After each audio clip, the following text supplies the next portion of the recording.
We've covered a lot of ground in this video series, and your head might be spinning a bit from all the information. So let's just recap and go over what we've learned so far. First of all, most people do niche research the wrong way. They find a popular niche, and they think they can make a killing in it, only to find that it's oversaturated and has lots of well-established competitors. They fail miserably, they get disenchanted, and they give up. So to do niche research correctly, you need to develop the right mindset. A solution to any problem or need is a niche. So you need to look at the world through the eyes of a problem solver. In other words, you need to find a void and then fill it. That's as simple as it comes. So start with what you already know. And you know more than you think you do. And you have more experience than you think you have. And you can think about this. Think about the three broad niches that are out there, that most markets fall into. There's business, hobby, and personal life. And I'm sure you have experience in at least two of those three niches. And you can still tackle a subject even if you don't know it. It just needs more research. So you want to do your preliminary research, and you want to start online, and you want to look at sites like Google Trends, at tetrapeak.com to find the best-selling eBay products. You want to look at Amazon.com's bestsellers, and you want to look at whatstrending.com to see what's trending on social media, to see what people are talking about, what people are interested in. Then you carry on your research offline by looking at magazines, because if there's a magazine on a subject, then that's a viable market, because magazines cost a lot of money to print. Newspaper want ads and job ads are another good thing to look at when you're looking for a niche, because if there's a job to be done, then there's a need to be filled. And you also want to look at TV shows and radio discussions, particularly home shopping channels to see what products are popular, and radio talk programs to see what people are phoning in to talk about. Then you want to delve in and do some deeper research. You want to do some deeper research online.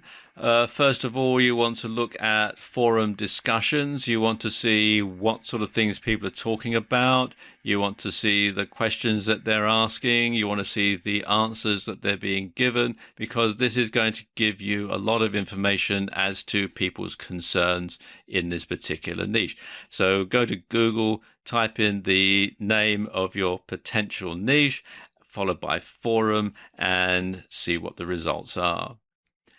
Another thing to do is to look at the questions and answers on Yahoo Answers. Similarly to forum discussions, that's going to give you an idea as to what the interests are in this particular niche. And if there are lots of questions and lots of answers, then you'll know that it could be a very viable niche. And finally, you could carry out a survey. You could use Lime Survey or SurveyMonkey for this. Send out a solo ad to someone who has a mailing list in this niche, ask your question, and offer some sort of an incentive for people to complete the survey. Then you want to go offline. If you're going after a business niche, then talk to a trade association or go to a trade show to find out what the concerns are and to assess the size of the market. If it's a hobby, then join a club or a society and again talk to the members, find out what's going on. But generally, to find out things about a niche, just talk to others, ask questions, and find out what the answers are. And of course, if you're finding out people's concerns, if people have a gripe, they'll be quite happy to tell you, and then you'll know what the problem is and you can find a solution with your niche-based product. It's better to take a narrow beam approach than a broad brush one. So you'll get fewer searches, but there's less competition, so you stand a greater chance of success.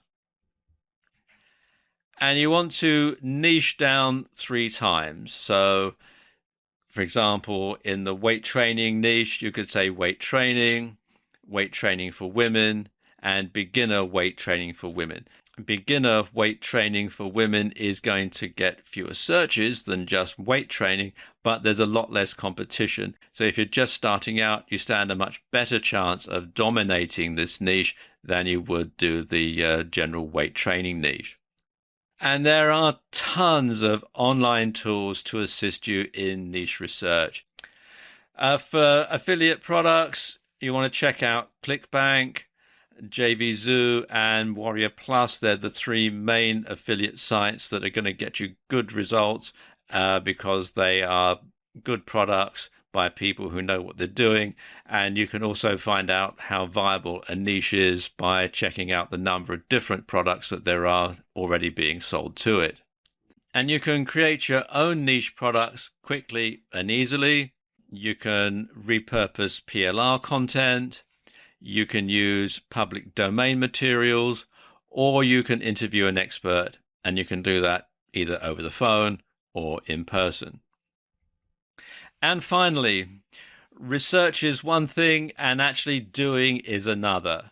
So once you've managed to find your niche, once you've managed to get an idea as to the profitability of this niche, the next thing to do is to take action and start marketing to that niche. And I wish you every success.